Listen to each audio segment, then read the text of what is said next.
കഴിഞ്ഞ ദിവസമാണ് വളരെ പെട്ടെന്ന് രണ്ട് നിയമസഭാ തെരഞ്ഞെടുപ്പുകൾ നടന്നുകൊണ്ടിരിക്കെ എല്ലാ എം പിമാരും ജനപ്രതിനിധികളും പ്രചരണത്തിലായിരിക്കെ വളരെ പെട്ടെന്ന് വനിതാ സംവരണ ബിൽ നടപ്പിലാക്കാനുള്ള ഒരു പ്രത്യേക പാർലമെൻറ്റ് സമ്മേളനം വിളിച്ച് അതിലൂടെ ഈ മണ്ഡല പുനർനിർണയ സംഗതി കൂടി കയറ്റിവിട്ട് അങ്ങനെ തോൽപ്പിച്ച് കിട്ടിയാൽ വനിതാ സംവരണത്തെ തോൽപ്പിച്ചു എന്ന് പാട്ടുപാടാം എന്ന് കരുതി ഒരു സാധനം കൊണ്ടുവന്ന് പരാജയം വാങ്ങിച്ച് പാട്ടുപാടിക്കൊണ്ടിരിക്കുന്നത്. ഈ പാട്ടുപാടിക്കൊണ്ടിരിക്കുമ്പോൾ അൽ ജസീറ TV ഇന്ന് പുറത്തുവിട്ട ഒരു ദൃശ്യമുണ്ട്. ആ ദൃശ്യം എന്താണെന്നറിയോ? ദേ ഇതാണ്.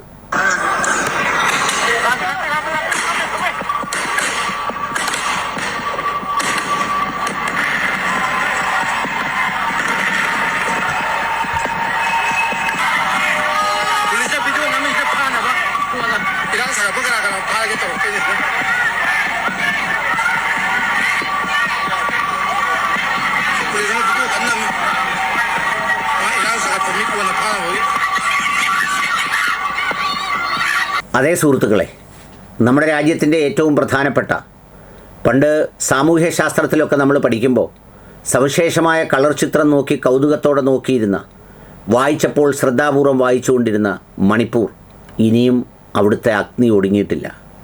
രണ്ട് വിഭാഗങ്ങൾക്കിടയിൽ സൃഷ്ടിക്കപ്പെട്ട ചേരിതിരിവ് കടുത്ത ആക്രമണമായി തുടർന്നുകൊണ്ടേയിരിക്കുകയാണ്. അവിടെ നടന്ന ക്രൂരതകളൊക്കെയും നമ്മൾ കഴിഞ്ഞ കുറേ നാളുകളായി കേൾക്കുന്നുണ്ട്.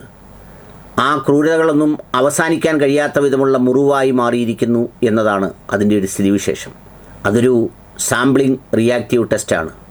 നമ്മൾ സാധാരണ റിസർച്ചിലൊക്കെ പറയാറുണ്ട് എക്സ്പെരിമെൻ്റൽ ഡിസൈൻ എന്നൊക്കെ.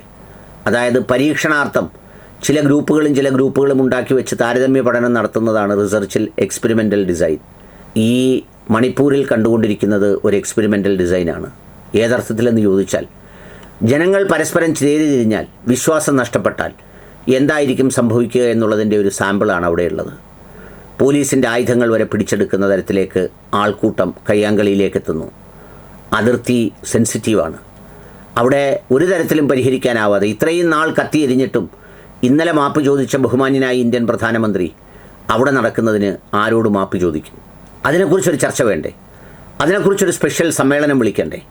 ഇന്ത്യൻ ജനത ഇങ്ങനെ വൈരുദ്ധ്യവൽക്കരിക്കപ്പെടുന്ന, വിഭാഗീയവൽക്കരിക്കപ്പെടുന്ന, വിദ്വേഷവൽക്കരിക്കപ്പെടുന്ന പുതിയ കാലത്തെക്കുറിച്ച് ചർച്ച ചെയ്യണ്ടേ?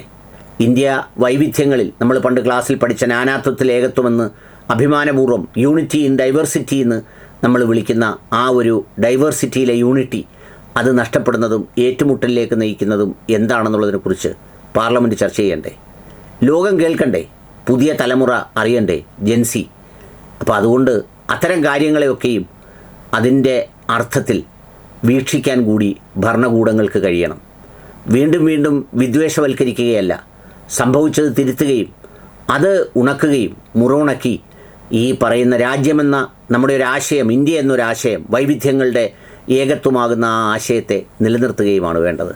പക്ഷേ അതിനെ സംബന്ധിച്ച് രാജ്യത്തോടൊന്നും പറയുന്നില്ല. അതിനെ സംബന്ധിച്ച് പ്രത്യേക പാർലമെൻറ്റ് സമ്മേളനമില്ല.